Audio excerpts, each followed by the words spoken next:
Pa ng presyo ng bawang sinabayan ng pagmahal ng commercial rice. Turistang nahulog sa Cagayan River habang nagre-river rafting. Natagpo ang patay matapos ang 2 araw. Rapid response team ipapadala ng DFA sa Iraq para tumulong sa pag-uwi ng mga Pinoy na naiipit sa gulo roon. Kampanya kontra dengue idinaan ng DOH sa flash mob dance sa isang mall sa Pampanga.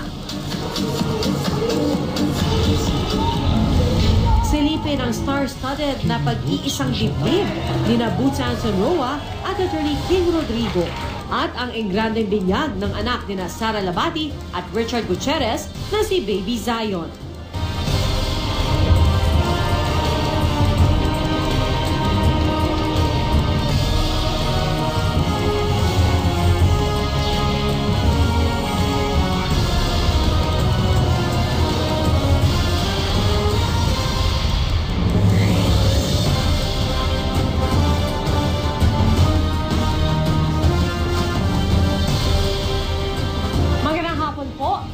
Pamilya ang nawala ng bahay dahil sa sunog sa Navaliches, Quezon City.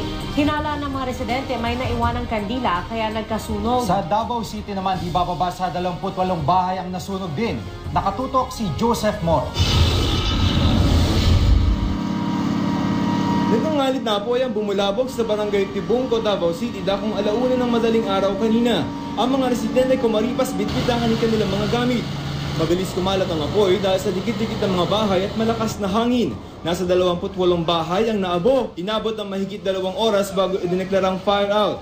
Sa tala ng mga otoridad, 27 pamilya ang apektado ng sunog. Walang nasaktan sa insidente. Inaalam pa ang sanhi ng sunog.